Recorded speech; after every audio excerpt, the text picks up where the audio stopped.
Hello and welcome. If you're using an older PC, you've probably received a notification that Windows 10 has reached its end of life. If your PC is compatible with Windows 11, you'll see an option in your Windows Update settings to download and upgrade to Windows 11. For many of us, that's just not an option because of hardware limitations. So, you have a few options. You can either keep using your vulnerable Windows 10, buy a brand new PC, or why not try Linux? In this video, we'll show you how to install Linux on a separate drive without touching or hurting your existing Windows. This is the perfect safe way to try Linux, because when it comes to people trying Linux for the first time, I find they usually fall into three camps. The first group tries Linux and finds it too weird, can't figure it out, or maybe they just miss some of their games or essential software. The second group really likes Linux but finds they're missing certain key applications that aren't natively available. The third group tries Linux, instantly falls in love with it, and never wants to go back to Windows. This is why installing it on a separate drive is the safest way to test the waters. If you try it and find that it's difficult to use or you can't get the hang of it, no problem. You just unplug the drive that has Linux installed and reboot. You'll be right back into Windows like nothing ever happened. If you want to completely remove Windows and install Linux, I already have a video on that, which you can check out here. But if you just want to try Linux without affecting your Windows, this video is for you. Before we start, you'll need a few essential items. An SSD or HDD to install Linux on. If your computer has an available slot for an internal drive, that's great. But if you rely solely on USB ports, which is common for most laptop users, you'll need a SATA to USB enclosure to connect your drive to your computer. You also need a USB flash drive to make it bootable. Once you have these items ready, let's move on to the installation process. First, we need to download the Linux OS. But unfortunately, there isn't one simple thing called Linux OS. There are so many options to choose from, and for someone trying Linux for the first time, deciding which version to use can be really confusing. We call these different versions a distro, or distribution. So all these options you see here are different Linux distros. But don't worry about them. I'll tell you exactly which ones to download and install if you're new to Linux. For a person who wants to try Linux for the first time, Ubuntu, Linux Mint, Fedora, or Zorin OS are all solid choices. In this video, I will show you the installation process for both Linux Mint and Ubuntu, but you only need to choose one. Please pause the video and read the text on your screen to help you decide whether you should download Linux Mint or Ubuntu. So let's go ahead and download the files. For Ubuntu, visit ubuntu.com. Click on Download Ubuntu in the menu bar, and then choose the option Download Ubuntu Desktop. Now we are at Ubuntu's download page. Here we have two options, the Ubuntu LTS version and the non-LTS version below it. You can choose either one. The LTS one is known to be more stable but receives fewer updates and comes with slightly older software packages. The non-LTS one comes with the absolute latest features and software packages. Both are excellent choices, but for this tutorial, let's download the non-LTS version, which is currently Ubuntu 25.04, so we can work with the newest features. Keep in mind that this version number may change when you are watching this video in the future, but the principle remains the same. You are, of course, free to choose the Ubuntu LTS if you prefer. Make sure you download the version for Intel or AMD 64-bit architecture, as this is most likely what you are using. Click the download button and it will take you to a new page where the download will begin automatically. The file size is currently around 5.8 gigabytes, but remember that this may change over time. Crucially, don't close this page yet. After the download completes, we will use the information on this page to verify our downloaded ISO image to ensure it was downloaded properly and securely. Now let's download Linux Mint. Visit linuxmint.com/download. Here you will see three main options to download: the Cinnamon Edition, the XFCE, and the Mate Edition. For now, ignore the XFCE and Mate options and simply download the Cinnamon Edition, as this is the one I use and highly recommend. Click the download button and you will be taken to the download page. Scroll down a little and you will see the section for download mirrors. Here, you will see a list of countries and their mirror servers. Find your country in this list and click the corresponding mirror link. Choosing a server close to your geographic location will give you the fastest download speed. If your country is not listed, you can simply select your nearest country, or you can use the very first option listed, which is the general world mirror. So now that our files are downloading, this will take a few minutes. While the downloads are in progress, do not close the Linux Mint download page yet.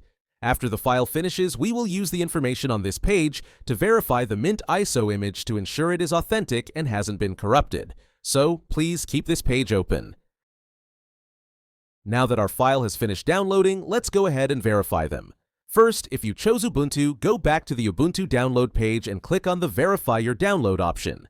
This will show you the official hash value that we need to match with our downloaded file. Now, you don't need to do anything else on that page yet.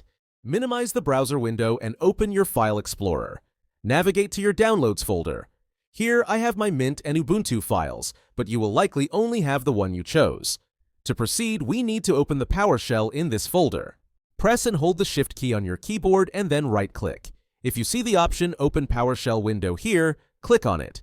Alternatively, you can simply click on the File Explorer's address bar at the top, type PowerShell, and hit Enter. This will open the PowerShell terminal directly inside your Downloads folder.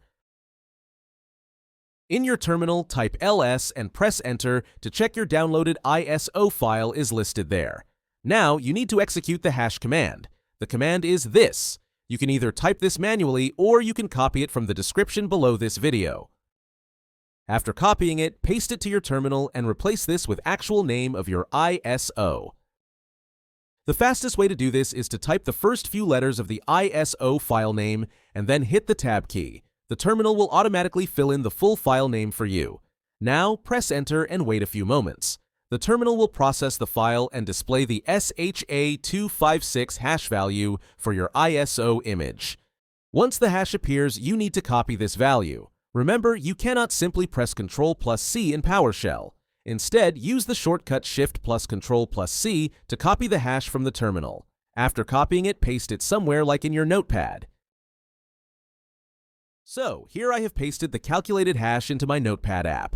Now, open your browser again and find the official hash value provided on the Ubuntu verification page. Copy that official hash value. Go back to your Notepad app, or wherever you save the terminal output, and paste the official hash below the one you generated. Compare the two values and see if they match. In my case, the hash values match. If, by any chance, they do not match for you, it means your download is corrupted. You should clear your browser's cache and site data, then re-download the file. When re-downloading, please ensure you download the entire file at once without pausing and use a stable internet connection. Alright, so we verified Ubuntu using the visual check in Notepad, but let's be honest about that for a second. I just realized comparing two long hash strings with your eyes is really not a great way to verify a file. I've never seen anyone do it that way in the real world. I usually use a bit of Python or another programming language for this, but since I can't assume everyone watching is a coder, I went ahead and found a simple, single-line PowerShell command that does the comparison for us instantly. To verify our Mint ISO, first, visit the page from where you downloaded the file. Now, look for the option or button labeled SHA256sum.txt and click on it.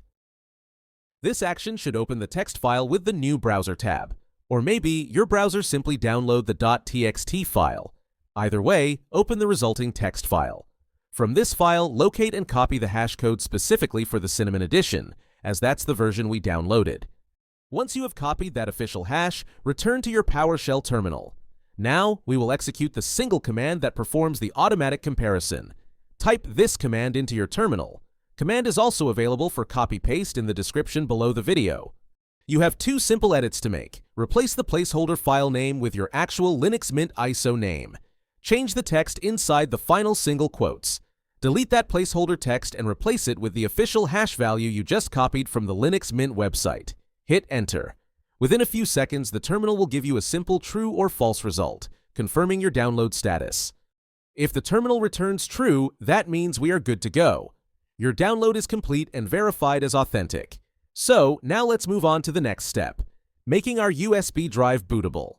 In your browser, search for Rufus and click the official website link, rufus.ie. Scroll down a little to the download section. I recommend getting the portable version of Rufus as this doesn't require installation. Now, close the browser and double-click the downloaded Rufus executable file. If the Rufus Update Policy window pops up, you can simply click No. The Rufus Our Chosen tool is ready. Insert your USB flash drive into your computer. Rufus should detect it automatically. I have inserted my SanDisk thumb drive and it got detected by Rufus. Next, click the Select button here to browse for and choose your Linux ISO file. Here, I'm selecting my Linux Mint ISO. The process will be virtually the same for Ubuntu or any modern Linux distribution, so just keep following along. Now we get to the most important setting, partition scheme. Should we select MBR or GPT? This depends on your main Windows computer. To check this, right-click on the Windows Start icon and select Disk Management. In the Disk Management app, look for Disk 0, that's your main Windows drive. Right-click on the Disk 0 label itself, go to Properties and then the Volumes tab. The partition style here will show you. Mine says GPT, GUID partition table. If yours shows GPT, we select GPT and Rufus. If it shows MBR, you select MBR. Now back to Rufus, I will select GPT for the partition scheme to match my PC. If you chose GPT, the target system will be selected to UEFI. If you chose MBR, it will say BIOS. Either way, that automatic setting is correct for your system, so you don't need to change it. With everything set, leave all the remaining settings as default and click Start. You may now get a pop-up window asking how to write the image. Choose the recommended option, simply click OK to continue. Next, you will get a serious warning about all the data on your USB drive being permanently erased. I assume you have already backed up your important data from the flash drive. Click OK to accept the warning. The process of making the USB drive has now started, so please be patient and wait for its completion. This process will take some time. For reference, it took me around 6 minutes, but remember, this can go up to 20 minutes or even more. It all depends on your system's performance, the flash drive you're using, and the size of your Linux ISO. Once the status bar shows ready, your bootable USB is complete. You can now close Rufus. Now we will proceed with the next step. Open your terminal, PowerShell as an administrator, and run this command to check whether BitLocker encryption is enabled on your system. If you don't know about BitLocker encryption, you don't have to worry about it. It's just a Windows feature that provides some extra layer of security. And we are going to make some changes in your BIOS settings. If BitLocker is enabled, you will be very likely asked for a 48-digit BitLocker key when you reboot. You would then need to find that key from your Microsoft account and type it in manually. To avoid all these steps and make things easier, I am recommending you disable BitLocker encryption now. And once we are done with the installation of Linux, you can enable it later. Now, if your protection status is showing off, you don't have to do anything. But if it's on, you need to copy or type this command for your terminal and run it to disable BitLocker. If, for some reason, the PowerShell method doesn't work for you, you can try the CMD method as well. Next, open the control panel. Change the view by option to large icons to make everything easy to find. Now find and click on Power Options. On the left side of the window, click Choose what the power buttons do. Click the link that says Change settings that are currently unavailable. Under Shutdown Settings, uncheck the box next to Turn on Fast Startup. This step isn't mandatory, but disabling Fast Startup can help prevent issues like not being able to access the BIOS or boot menu, and it ensures the system fully shuts down before installing Linux. Click Save Changes and you are all set. Now we will boot into the BIOS or UEFI settings. First, shut down your computer properly from the Start menu. Once the computer is off, press the power button and immediately after pressing the power button, start rapidly pressing the key corresponding to your PC for accessing the BIOS mode. These keys are different for every computer manufacturer, so I will show them on your screen now. If you can't find the correct key for your specific PC, a quick search on Google will tell you what you need. Alright, now that we're inside the BIOS or UEFI setup, your mouse or touchpad probably won't work here. So use your arrow keys, tab, space, and enter to move around. And look for an option called Secure Boot. You'll usually find it under the Security or Boot tab. Your BIOS screen might look a little different from mine, but don't worry, you'll figure it out. Now find the option USB Boot or USB Support. In my case, it is located under the Boot section. Make sure this option is enabled. Next, find the option Secure Boot. If it's enabled, you can leave it as it is. I'm mentioning this because some Linux distributions need Secure Boot to be turned off, but our choices, Ubuntu and Linux Mint, work fine with it on. But if you run into problems later, like booting from your USB or installing certain drivers, you can always come back here and disable the Secure Boot. So we've only enabled the USB boot option in the BIOS. Now, go to the Exit tab, select Save Changes and Exit, and press Enter. Now, your computer will power off and automatically restart. If you don't do anything, it will normally boot into Windows. But here, as soon as it starts, you need to repeatedly press the key for accessing the boot menu. For example, I am using an HP laptop, so I will simply press the F9 key on my keyboard repeatedly, around 10 to 15 times, and it will take me into the boot menu. So, in your boot menu, you'll see two main options. One will be your Windows Boot Manager, and the other will be the USB hard drive option. Here, select the USB option and press Enter. Now, if you've chosen Linux Mint, you'll see a menu like this. From here, select the first option, Start Linux Mint. But if you've chosen Ubuntu, you'll get a very similar menu. In that case, select the first option, which says Try or Install Ubuntu. After that, I'll continue with the Linux Mint installation process. But if you're going with Ubuntu, you can skip ahead to the 22-minute and 30-second timestamp in the video. Alright, so Mint users, let's go ahead and select the first option, press Enter, and within a few seconds, you'll be booted into the Linux Mint Live environment. Once you're booted into the Linux Mint Live environment, you can actually explore it before installing. Try opening a few apps like System Settings, File Manager, or other software, just to get a feel of how everything works. I'm sure you're smart enough to figure things out, so let's move on to the installation. Now it's time to plug in your external drive, the one where you want to install Linux. I've connected my SSD, and as you can see, it's automatically detected by the system. Next, double-click the Install Linux Mint icon on the desktop. First, select your language and click Continue. Then, you'll get the keyboard layout screen. This step is actually quite important. Most of the time, Mint detects your keyboard layout automatically, but if it doesn't, you might face issues later. For example, when you try to type @ and it shows hash instead. So I recommend typing a few words and symbols here to make sure the layout is correct. Once done, click Continue. Now enable the option that says Install Multimedia Codecs, and you'll be asked to enter your password. This happens only if Secure Boot is enabled on your system. It's just verifying that it's really you making changes. If Secure Boot is off, you won't see this step. Don't worry about this password. You'll only need it once during the installation. So just type some random password here and remember it only for once. And click Continue. Now you might see a message asking to unmount drives that are currently in use. Just click Yes on that pop-up.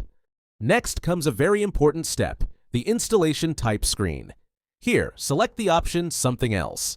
Now we need to carefully choose your external drive for installation. You'll see a list of all connected drives, including your system's internal one.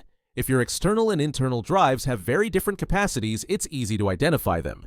But if both are the same size, say 512 gigabytes each, choosing the correct one can be a bit tricky. Don't worry, I'll show you exactly how to identify the right drive in the next step. Now scroll to the top and select the first option. That's your drive. Once you select it, you'll see a list of all the partitions on that drive below. If it's your Windows drive, you'll notice multiple partitions, some using the NTFS file system and one labeled Windows Boot Manager. That means it's your internal Windows drive. Do not touch it. Now, select your other drive, the external one. You'll notice it has fewer partitions, or maybe even just one. To confirm it's the correct drive, you can also look at its total size. Compare the size shown here with the actual size of your external SSD or HDD. If the numbers match, you've got the right one. Now, at the bottom, you'll see an option called Device for Bootloader Installation. For this, select your external drive, the one where you want to install Linux. As you can see here, my /dev/nvme-- drive has the Windows Boot Manager, which means that's my internal Windows drive, so I won't touch it. My SSD has a different size, so I can easily know which one is my external SSD. So here I selected my SSD. Now, in the list above, select your drive and make sure you're selecting the drive itself, not one of its partitions. And then click on New Partition Table, then select Continue. This will erase all the partitions from that drive, and you'll be left with a single entry labeled Free Space. Now select that free space and click the plus button. In the window that appears, you don't need to change anything. Just type a slash in the mount point field, and make sure it's the /, not the backward one. Then click OK. Now you'll see that a new partition has been created, one with the ext4 file system and the mount point /. You'll also notice a check mark next to that ext4 partition. That means it's ready for installation. Finally, double-check that your bootloader installation device is still set to your external drive, and then click Install Now. You'll see another pop-up. Just click Continue again, and make sure the letters you see here, in my case it is SDB, match your selected drive. Next, choose your time zone. If you're connected to the internet, it should detect it automatically. Otherwise, you can select it manually by clicking on the map. Now, type in your name, your computer's name, and your username in these fields. Then set a password. This will be your lock screen password and your Linux admin password. After that, check the box that says Encrypt My Home folder and click Continue.